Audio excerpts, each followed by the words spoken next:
لله نحمده ونستعينه ونستغفره ونؤمن به ونتوكل عليه ونعوذ بالله من شرور أنفسنا ومن سيئات أعمالنا من يهده الله فلا مضل له ومن يضلله فلا هادي له أشهد أن لا إله إلا الله وحده لا شريك له وأشهد أن سيدنا وسندنا ونبينا ومولانا محمدا عبده ورسوله صلى الله تعالى عليه وعلى آله وأصحابه وبارك وسلم تسليما كثيرا أما بعد فأعوذ بالله من الشيطان الرجيم بسم الله الرحمن الرحيم ألهاكم التكاثر حتى زرتم المقابر كلا سوف تعلمون ثم كلا سوف تعلمون كلا لو تعلمون علم اليقين لترون الجحيم ثم لترونها عين اليقين ثم لتسألن يومئذ عن النعيم. أعوذ بالله صدق الله مولانا العظيم وصدق رسوله النبي الكريم ونحن على ذلك من الشاهدين والشاكرين والحمد لله رب العالمين. میرے بہت ہی محترم اور معزز بھائیوں، السلام علیکم.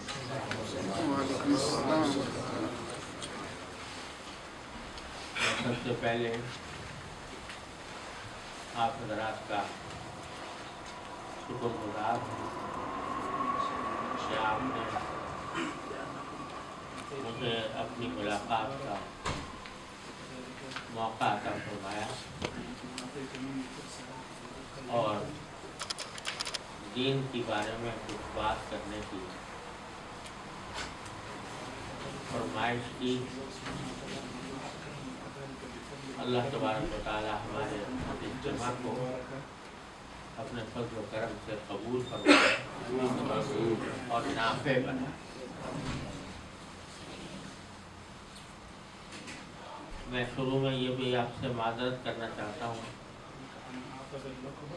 کہ میں یہاں آنے سے پہلے تقریباً 2 مہینے بیماری کی وجہ سے صاحب فراش رہا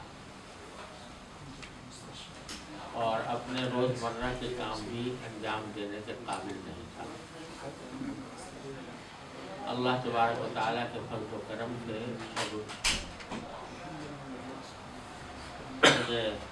میں روح صحت ہوں، لیکن کمزوری بہت زیادہ ہے.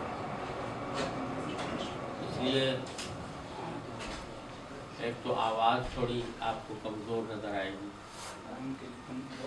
اور دوسرے شاید بہت دیر تک بات کرنا مشکل ہو. لیکن دین کی بات کسی بہت طویل اور لمبی چوڑی تقریر کی محتاج نہیں ہوتی. اگر اللہ تبارک و تعالیٰ کہنے والے کے دل میں اخلاص عطا فرمائے اور سننے والے کے دل میں بھی اخلاص عطا فرمائے تو تھوڑی سی بات بھی کارآمد ہو جاتی ہے. اور اللہ نہ کرے یہ چیزیں مفقود ہوں تو لمبی چوڑی تقریریں بھی بیکار ہوں. تو اس وقت میں نے آپ حضرات کے سامنے قرآن کریم کی وہ سورت تلاوت کی ہے جو اکثر و بیشتر ہم نمازوں میں پڑھتے ہیں، سورہ تکاثر کو کہا جاتا ہے، اور اس میں اللہ تبارک و تعالیٰ نے ہمیں بہت ہی اہم بات کی طرف متوجہ فرمایا۔ پہلے میں ان کا ترجمہ کرتا ہوں اور پھر اس کی انشاءاللہ کچھ تشریح کرنے کی کوشش کروں۔ اللہ تبارک و تعالیٰ فرماتے ہیں الہاکم التکاثر، سارے انسانوں کو خطاب ہے، اور اس میں خطاب کر کے اللہ تبارک و تعالیٰ فرما رہے ہیں کہ اے انسانوں، تمہیں زیادہ سے زیادہ دنیا کی لذتیں اور دنیا کے فائدے حاصل کرنے کے شوق نے غافل بنا دیا، یعنی تم ہر وقت اس فکر میں ہو کہ دنیا میں زیادہ سے زیادہ مال و دولت مجھے مل جائے، زیادہ سے زیادہ راحت و آرام مل جائے، زیادہ سے زیادہ لذت مل جائے، اور اس کی وجہ سے تمہیں اس خواہش نے تمہیں غافل کر دیا، غفلت میں ڈال، حتیٰ زرتم المقابر، یہاں تک کہ اسی غفلت کے عالم میں تم قبرستانوں میں پہنچ جاتے ہو۔ پھر فرمایا کہ کلا، ہرگز تمہیں ایسا نہیں کرنا چاہیے، سوف تعلمون، ان قریب تمہیں صحیح حقیقت کا پتہ چل جائے، ثم کلا، پھر میں دوبارہ ہم کہتے ہیں کہ ہرگز تمہیں ایسا نہیں کرنا چاہیے، سوف تعلمون، ان قریب تمہیں اس کا پتہ چل جائے، کلا لو تعلمون علم الیقین، اگر تمہیں علم یقینی علم حاصل ہو جائے تو لترون الجحیم، تم اپنی آنکھوں سے جہنم کا منظر دیکھ لو گے، ثم لترونها عین الیقین ثم لتسألن یومئذ عن النعیم، اس دن تم سے ساری ان نعمتوں کا سوال ہوگا جو تمہیں دنیا میں عطا کی گئی۔ یہ ترجمہ ہے سورہ کریمہ۔ تشریح اس کی یہ ہے کہ یہ جو اللہ تعالیٰ فرما رہے ہیں کہ زیادہ سے زیادہ دولت، زیادہ سے زیادہ راحت، زیادہ سے زیادہ لذت حاصل کرنے کے شوق نے تمہیں غافل بنا رکھا ہے، تو کس چیز سے غافل کر؟ اس کو سمجھنے کے لیے یہ ذرا تصور کرنے کی ضرورت ہے کہ ہم اپنی آنکھوں سے یہ منظر بار بار دیکھتے ہیں کہ ایک بچہ پیدا ہوتا ہے، بڑا ہوتا ہے، جوان ہو جاتا ہے، بوڑھا ہو جاتا ہے، اور پھر دنیا سے رخصت ہو جاتا ہے۔ اس سے کوئی شخص مستثنا نہیں، بلکہ بعض لوگ بڑھاپے تک بھی نہیں پہنچ پاتے، اس سے پہلے ہی چلے جاتے۔ کوئی بھی اس دنیا میں ہمیشہ رہنے کے لیے نہیں آیا، کبھی نہ کبھی دنیا سے جانا۔ اس کا اعتراف ہر انسان کو ہے۔ لوگوں نے خدا تک کا انکار کر دیا، خدا کے وجود کا انکار کر دیا، مگر موت کا انکار کوئی نہیں کرتا۔ بڑے سے بڑا ملحد بھی یہ مانے گا کہ اسے ایک دن دنیا سے جانا، جب جانا ہے تو آدمی کو یہ سوچنا چاہیے کہ یہ جو زندگی ہم گزار رہے ہیں یا جس دنیا میں ہم بس رہے ہیں، یہ ہمیشہ کے لیے نہیں ہے، عارضی ہے۔ کب تک ہے کسی کو پتہ نہیں، کوئی نہیں بتا سکتا کہ کب تک زندہ رہنا ہے۔ تو یہ حقیقت خود انسان کو اس بات تک پہنچانی چاہیے کہ کیونکہ دنیا سے ایک نہ ایک دن جانا ہے، تو یہ دنیا ایک سفر ہے، قیام نہیں ہے۔ قیام تو وہ ہوتا ہے جو ہمیشہ کے لیے، لیکن ہمیشہ کے لیے قیام نہیں، کبھی نہ کبھی دنیا سے جانا ہے۔ جب یہ سفر ہے تو ہر سفر کا کوئی نہ کوئی مقصد ہوتا ہے، اس مقصد کے تحت آدمی سفر کرتا ہے۔ اگر آپ فرض کیجئے ہم یہاں سے انگلینڈ کو روانہ ہو جائیں تو کوئی نہ کوئی مقصد ہوگا، کوئی تجارت کرنی ہوگی، کوئی عزیزوں سے ملنا ہوگا، کوئی رشتے داروں سے ملنا ہوگا، کوئی دوستوں سے ملنا ہوگا، کوئی تفریح کرنی ہوگی، کوئی سیاحت کرنی ہوگی، کوئی مقصد تو ہوگا۔ کوئی شخص ویسے ہی روانہ ہو جائے اور اس کے ذہن میں مقصد کچھ بھی نہ ہو کہ میں کیوں جا رہا ہوں، تو وہ احمق ہی ہوگا، پاگل ہی ہوگا۔ کوئی بھی صاحب عقل سفر پر بے مقصد روانہ نہیں ہوگا۔ تو اللہ تبارک و تعالیٰ نے ہمیں صاف لفظوں میں بتا دیا کہ یہ سفر جو تمہاری زندگی کا ہے، یہ اس کا اصل مقصد کیا ہے۔ وہ قرآن کریم کی آیت میں فرمایا وَمَا خَلَقْتُ الْجِنَّ وَالْإِنسَ إِلَّا لِيَعْبُدُونِ، کہ میں نے جنات اور انسانوں کو صرف ایک کام کے لیے پیدا کیا، اور وہ کام کیا ہے کہ وہ میری بندگی کریں، بندگی کریں۔ عبادت کا لفظ اردو میں استعمال ہوتا ہے، لیکن بعض لوگ عبادت کا مطلب صرف نماز پڑھنا یا روزہ رکھ لینا یا زکوٰۃ معنی رکھتا ہے۔ بندگی یعنی انسان اللہ کا بندہ بن جائے، اور بندہ بننے کے معنی یہ ہے کہ جس طرح ایک غلام ہوتا ہے، اب تو اللہ کا شکر ہے وہ غلام نہیں ہوتا، پہلے زمانے میں غلام ہوا کرتے تھے، تو وہ اپنے آقا کے ہر حکم کا پابند ہوتا تھا، وہ جو بھی حکم دے دے وہ اس پہ کرنے پر مجبور ہوتا تھا۔ تو جس طرح ایک غلام اپنے آقا کے ہر حکم کا پابند ہوتا ہے، اس طرح اللہ تعالیٰ کے ہر حکم کی پابندی، یہ اس کا نام ہے بندگی۔ تو اللہ تبارک و تعالیٰ نے یہ فرمایا کہ ہم نے تمہیں اس کام کے لیے بھیجا ہے کہ میری بندگی کرو، لیکن اس صورت میں یہ فرمایا کہ تمہیں تو غافل کر رکھا ہے اس دوڑ نے، روپے پیسے کی دوڑ نے، لذتوں کی دوڑ نے، خواہشات کی دوڑ نے تمہیں غافل کر دیا ہے۔ کائے سے غافل کر دیا ہے؟ اس اصل مقصد زندگی سے غافل کر دیا ہے کہ تم یہاں خدا بن کر نہیں آئے ہو، اللہ کے بندے بن کر آئے ہو۔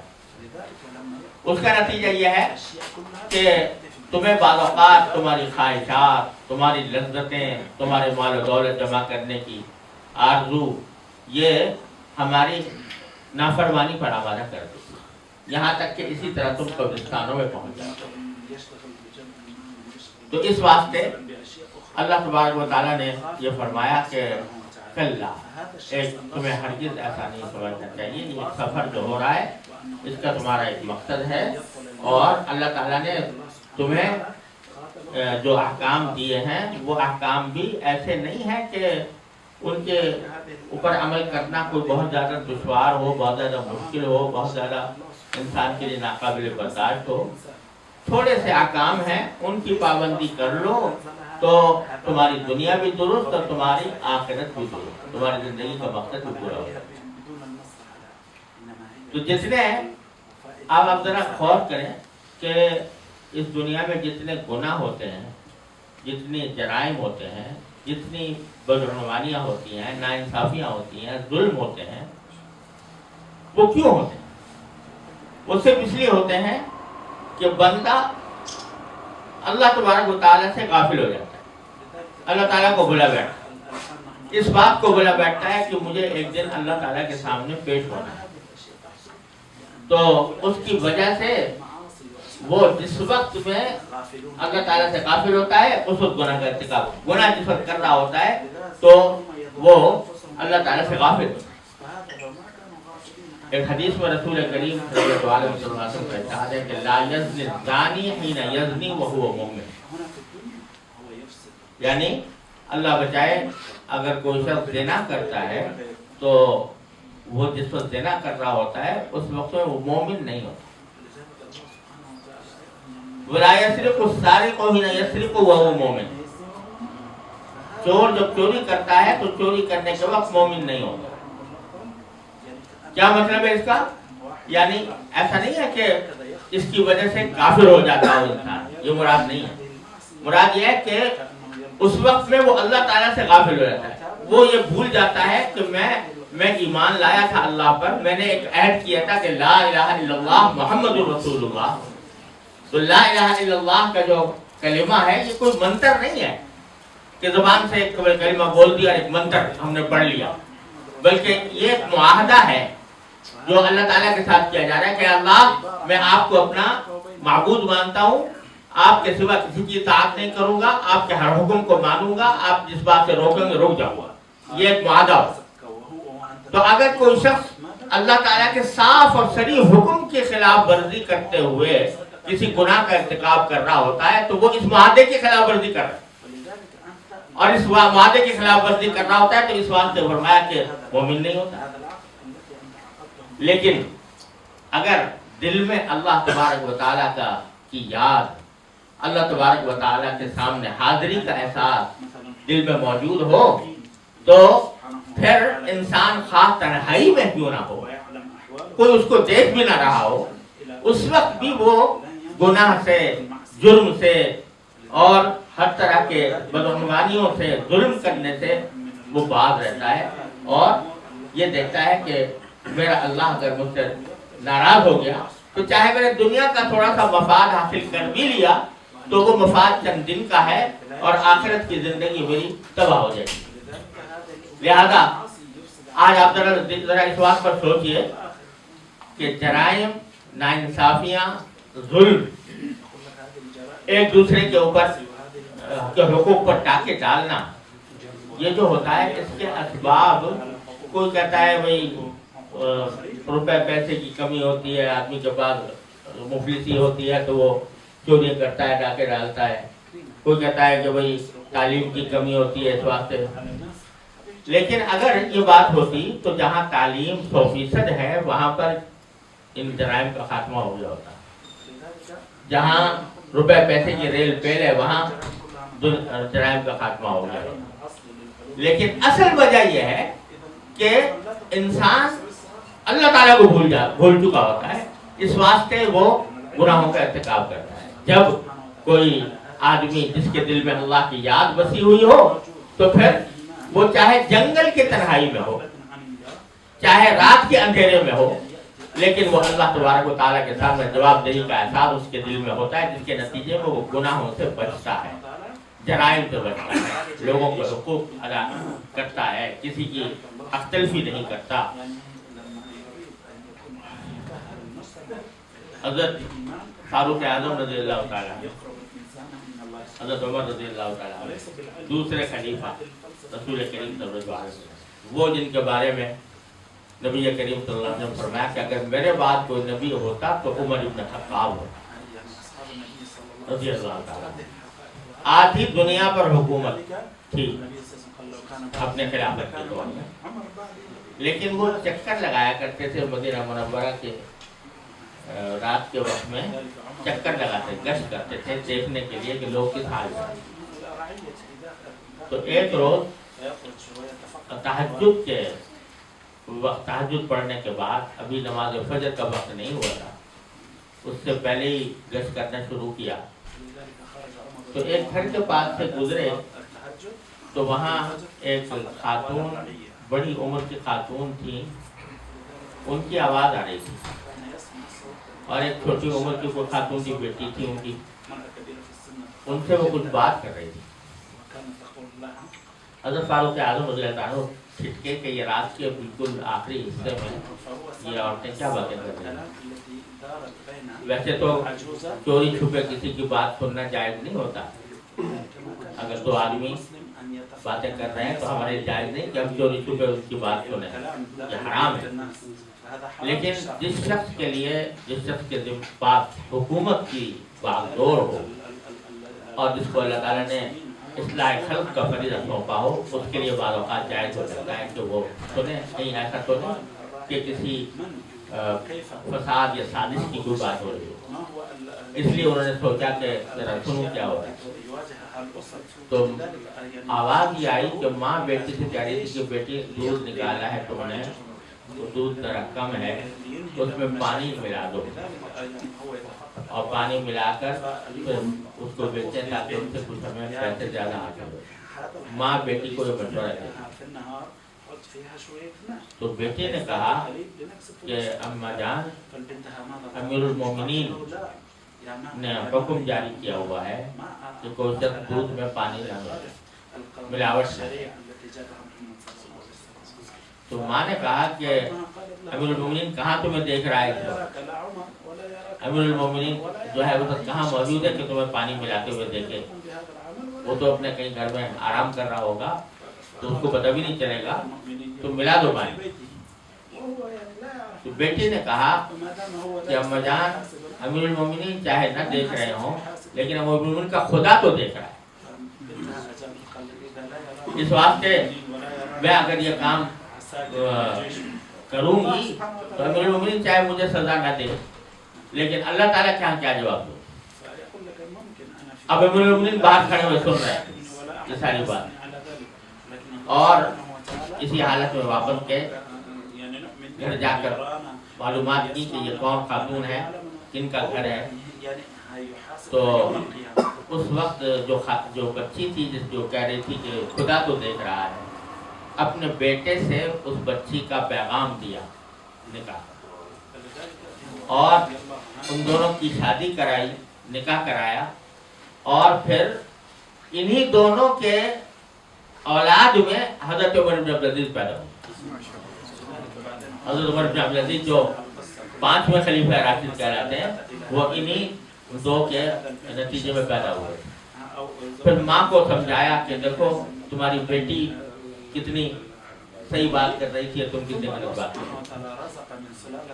تو جب اللہ تبارک و تعالیٰ کے سامنے ہونے کا احساس جاگودین دل میں ہو جاتا ہے تو پھر پولیس ہو، نہ پولیس کی ضرورت، نہ فوج کی ضرورت، نہ قانون کی ضرورت، وہ تو ہر انسان کے دل پر پہرا بیٹھ جاتا ہے اللہ تبارک و تعالیٰ کی یاد کا، اللہ تعالیٰ کے ذکر کا، اس کے سامنے جواب دہی کے احساس کا پہرا انسان کے دل پر بیٹھ جاتا ہے، تو وہ چاہے تنہا ہو، جنگل میں ہو، کہیں ہو۔ یہی عادت ہے عبداللہ بن عمر کے بیٹے عبداللہ بن عمر۔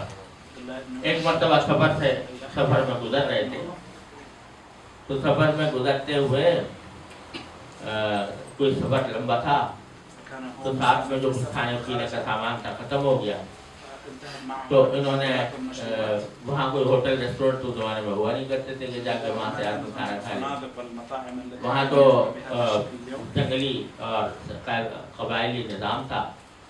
تو راستے میں دیکھا کہ ایک چرواہا جو ہے وہ بکریاں چرا رہا ہے، تو چرواہے نے کہا کہ میں مسافر ہوں، کھانا میرے پاس ختم ہو گیا ہے، تمہارے پاس کی بکریاں ہیں، اگر تم ان میں سے کسی ایک بکری کا دودھ مجھے نکال کے دے دو تو میں اپنی بھوک مٹا لوں۔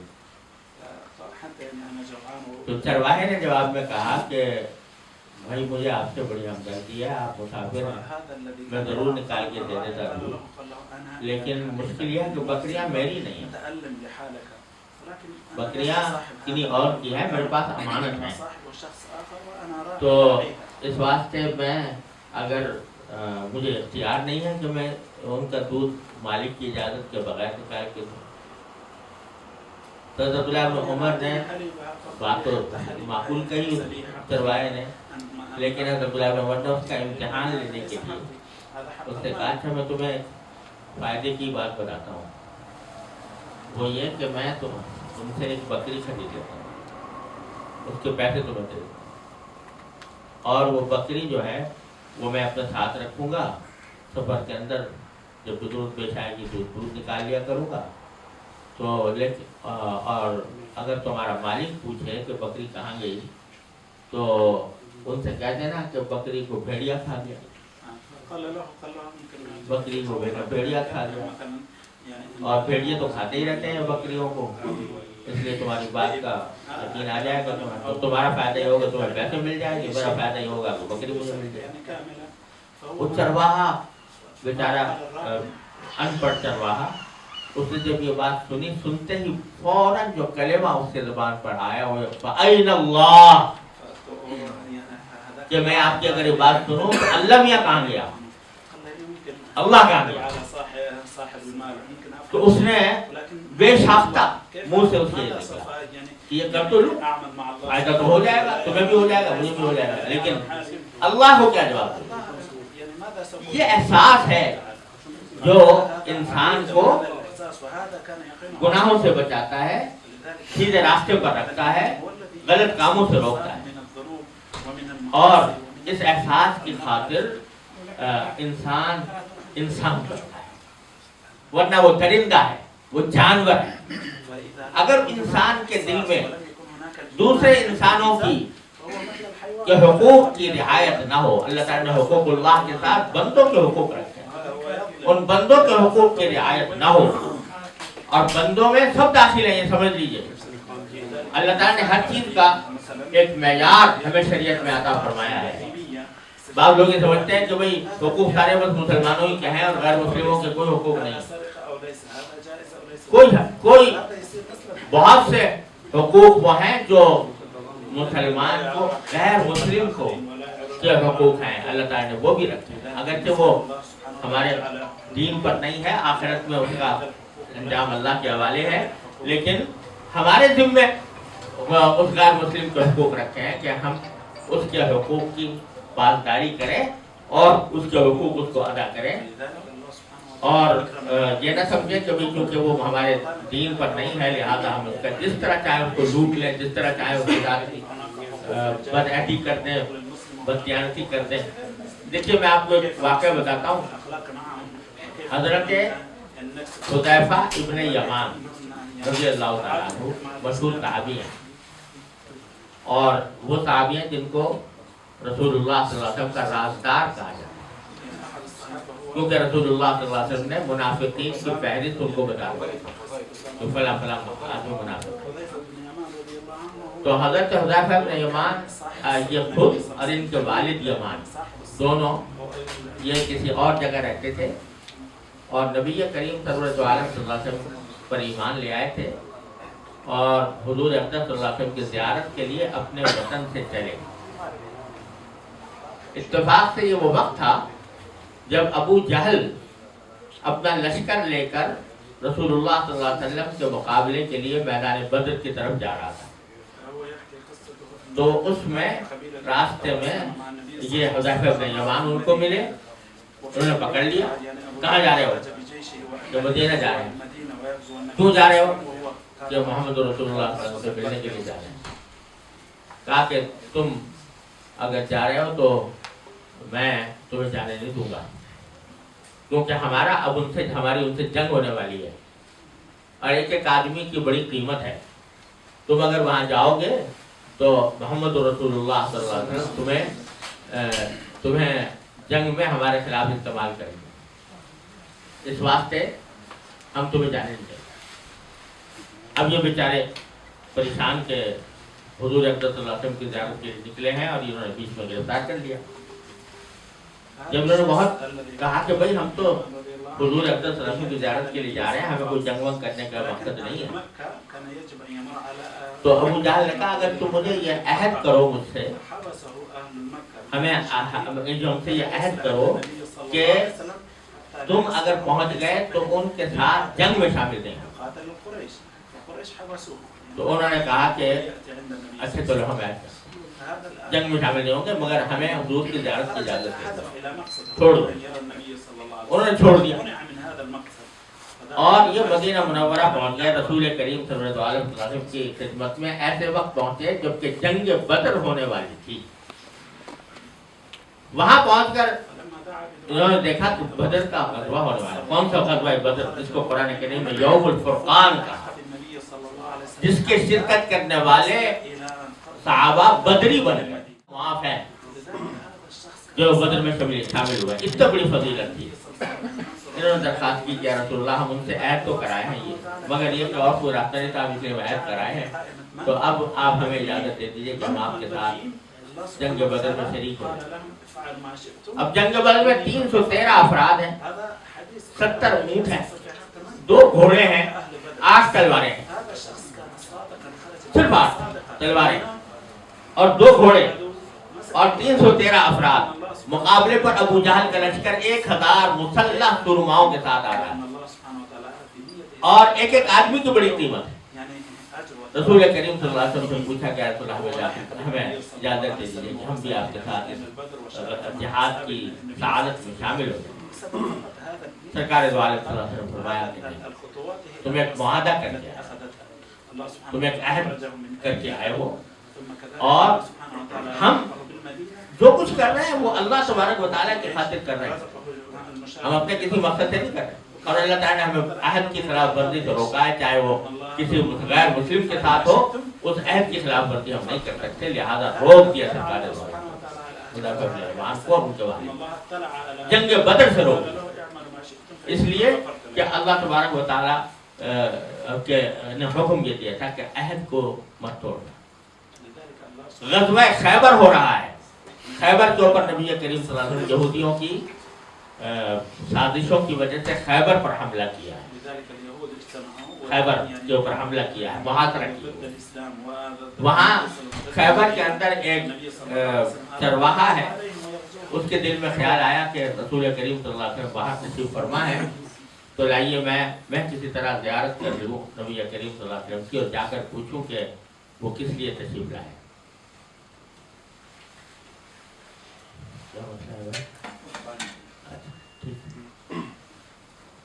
تو زیارت کرنے کے لیے حضور اقدس صلی اللہ علیہ وسلم کی زیارت مقصود ہے، اور یہ دیکھ کے نہیں کہ آخر آئے کیوں ہیں، کون ہیں، نام تو سنا ہے لیکن بڑے ان کے باتیں سنی ہیں، تو جا کے ذرا دیکھو۔ تو بکریوں کا گلہ لے کر، یہودیوں کی بکریاں لے کر وہ چرایا کرتا تھا، وہاں سے گلہ لے کر نکلا، اور حضور اقدس صلی اللہ علیہ وسلم کے بارے کے بعد پوچھتا وہاں حضور اقدس صلی اللہ علیہ وسلم کے پڑاؤ کے پاس پہنچ گیا، لوگوں سے پوچھا کہ تمہارے سردار کہاں؟ تو انہوں نے اشارہ کر دیا کہ چھپر کا ایک چھوٹا سا خیمہ بنایا ہوا تھا، اس میں سرکار دو عالم صلی اللہ علیہ وسلم دونوں جہان کے سردار صلی اللہ علیہ وسلم جا کے دیکھا تو نہ کوئی دربان ہے، نہ کوئی پہرے دار ہے، اور سرکار دو عالم صلی اللہ علیہ وسلم سیدھے سادے لباس میں تشریف فرما ہے۔ جا کر داخل ہوا، کہا کہ یہ ہے تمہارے سردار؟ ہاں یہ ہمارے سردار ہیں۔ تو کہا کہ سردار تو یہ تو بڑی شان و شوکت ہوا کرتی ہے، وہ شان و شوکت کہیں نظر نہیں آ رہی، کہا کہ نہیں یہ ہمارے سردار ہیں۔ تو جا کر پوچھا کہ آپ یہ بتائیے آپ کیوں آئے ہیں، آپ کی دعوت کیا ہے؟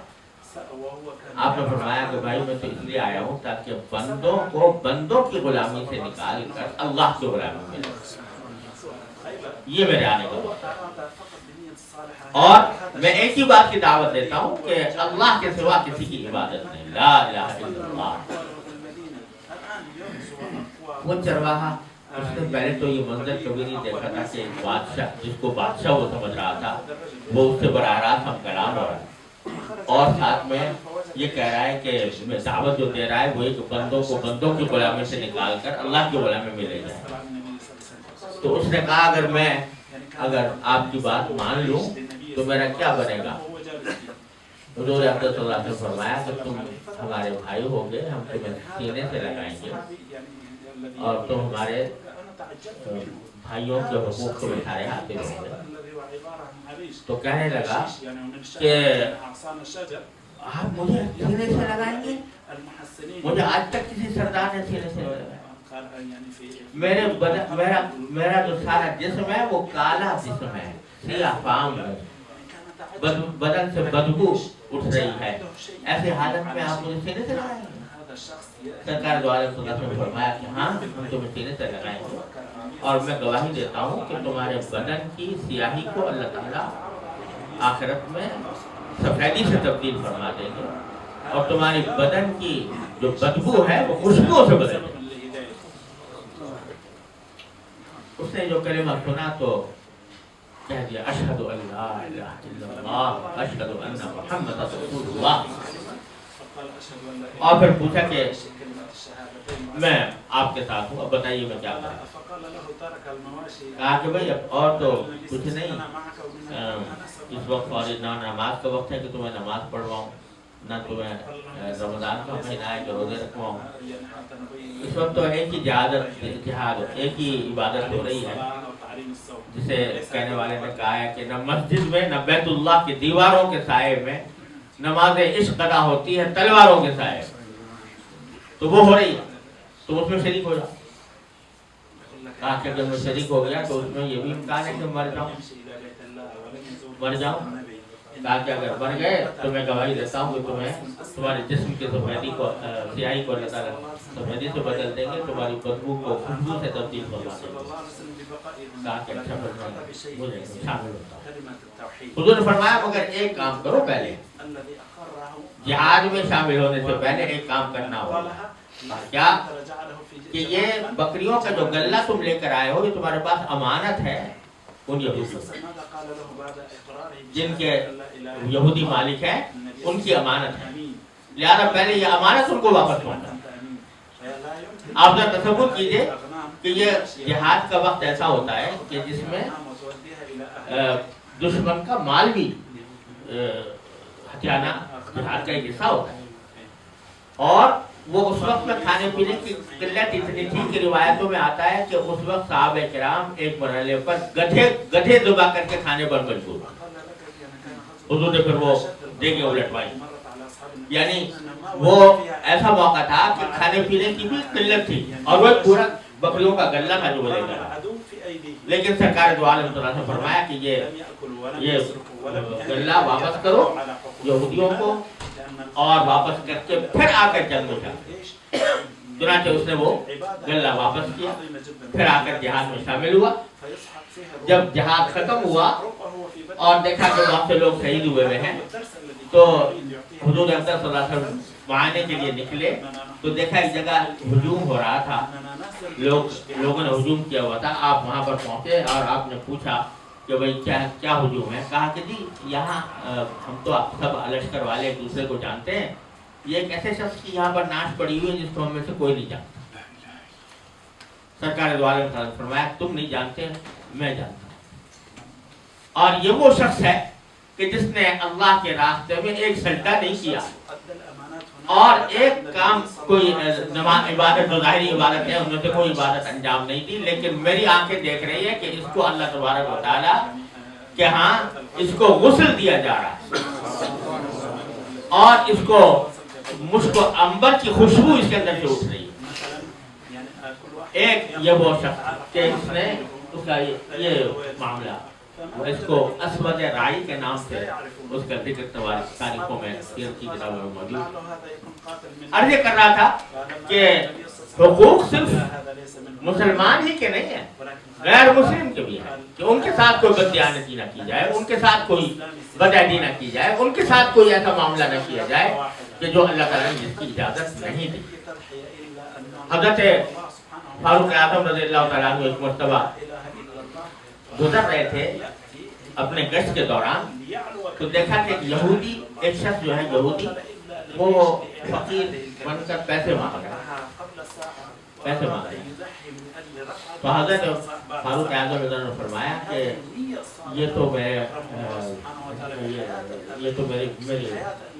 اس کی ذمہ داری تو مجھ پر عائد ہوتی کہ ہم ان کی جب صحت کی زندگی تھی اس وقت تک ہم ان سے ٹیکس لیتے رہے، اور اب یہ جب کہ بیمار ہو گیا اور معذور ہو گیا کچھ کر نہیں سکتا تو ہم اس طرح یہ پیسے مانگنے پر مجبور ہو رہا ہے، لہٰذا بیت المال سے اس کا وظیفہ جاری کروایا اور فرمایا کہ سارے جتنے بھی لوگ ہیں ان کا بیت المال سے جو جن کے پاس کھانے کو نہیں ہے، جو معذور ہیں چاہے مسلمان ہو یا غیر مسلم ہو، اس کا وظیفہ حضرت فاروق اعظم بیت المال سے جاری کروایا۔ تو یہ اللہ تعالیٰ نے ہمیں اب ہماری زندگی کے اندر حقوق اللہ حقوق العباد دونوں کا